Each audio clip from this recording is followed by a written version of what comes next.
छात्रों, मैं डॉक्टर राजकुमार आप सभी का अपने YouTube चैनल संस्कृत जिज्ञासा में हार्दिक स्वागत करता हूं। छात्रों, आज हम सभी लोग महाकवि भारवी द्वारा रचित किरातार्जुनीयम महाकाव्य के प्रथम सर्ग के 7वें श्लोक के विषय में जानकारी को प्राप्त करेंगे, अध्ययन करेंगे। इसके पूर्व हम सभी लोगों ने 6वें श्लोक तक पढ़ चुके हैं, जान चुके हैं।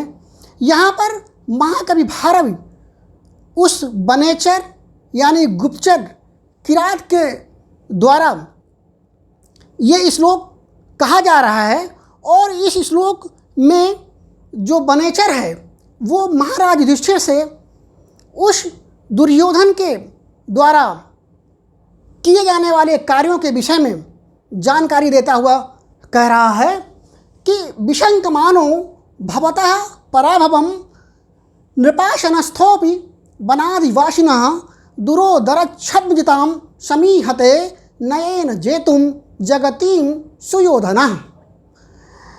यहाँ पर कहा जा रहा है कि विशंकमानो भवतः पराभवम नृपाशनस्थोपि वनादिवासिनः दुरोदरच्छद्मजितां समीहते नयेन जेतुम जगतीम सुयोधनः। विशंकमानो भवतः पराभवम नृपाशन लिखा हुआ, नृप अलग है, आसन अलग है, स्थ अलग है और अपि अलग है और वन अलग है और अधिवासिन अलग है। दुरोदर, दुर उदर दोनों मिलाकर के दुरोदर बना और दरच्छद्म लिखा हुआ, छद्म अलग है, जिताम अलग है। समीहते नयेन जेतुम जगतीम सुयोधनः। सुयोधनः, सुयोधनः, सुयोधन मतलब है धृतराष्ट्र का पुत्र दुर्योधन।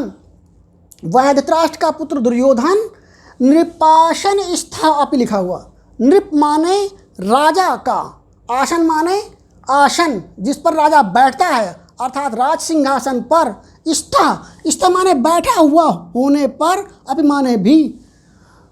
सुयोधन वह दुर्योधन जो है नृपाशन स्थापि लिखा हुआ, राज सिंहासन पर यानी हस्तिनापुर के राज सिंहासन पर बैठा हुआ होने पर भी वन आदिवासिनः, वन माने जंगल में, आदिवासिनः माने निवास करने वाले, जंगल में निवास करने वाले। भवतः, भवतः माने आप से, हे महाराज युधिष्ठिर जंगल में निवास करने वाले, द्वैत वन में निवास करने वाले आप से।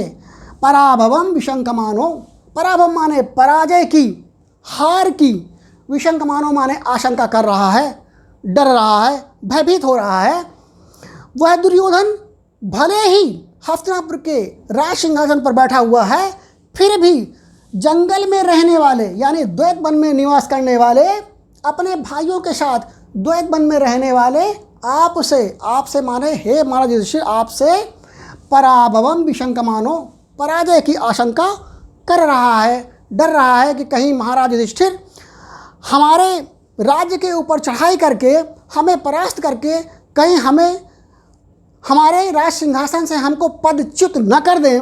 इसलिए अब वो क्या कर रहा है कि दुरोदरच्छद्मजितां लिखा हुआ है। दुरोदर, दुर माने बुरा है, उदर माने पेट जिसका, अर्थात जुए के, छद्म माने कपट से, जिताम माने जीती हुई। जैसा कि आप सभी लोग जानते हो कि जो दुर्योधन था उसने महाराज युधिष्ठिर को, जिनका राज्य खांडवप्रस्थ था, उसको उसने जुए के कपट के माध्यम से अपने मामा शकुनी की सहायता से उसने महाराज युधिष्ठिर के राज्य को जीत लिया था। इसीलिए कहा जा रहा है कि दुरोदर, दुरोदर माने जुए के, छद माने छल से, बहाने से, कपट से, जिता माने जीती हुई, जगती माने पृथ्वी को, जीती हुई पृथ्वी को। नयेन जेतुम समीहते, नयन, नयन माने नीति के द्वारा, जिताम माने जेतुम माने जीतने की, समीहते चेष्टा कर रहा है। वह दुर्योधन सिंहासन पर बैठा हुआ होने पर भी जंगल में रहने वाले आपसे, हे महाराज युधिष्ठिर द्वैत वन में रहने वाले आपसे पराजय की आशंका कर रहा है। उसको भय बना हुआ है कि कहीं महाराज युधिष्ठिर हमारे देश के ऊपर चढ़ाई करके हमको युद्ध में परास्त करके कहीं हमारे राज्य को हासिल न कर ले। इसलिए वो दुर्योधन जिस महाराज युधिष्ठिर के राज्य को दुरोदर छद्म जिताम लिखा हुआ। दुरोदर माने जुए के, छद्म माने छल से, जिताम माने जीती हुई, जगती माने पृथ्वी को, पृथ्वी का मतलब है साम्राज्य को, महाराज युधिष्ठिर के साम्राज्य को, महाराज युधिष्ठिर की पूरी जमीन को। अब वह नयेन जेतुम समीहते, नयन माने नीति के द्वारा, जेतुम माने जीतने की, समीहते माने कोशिश कर रहा है।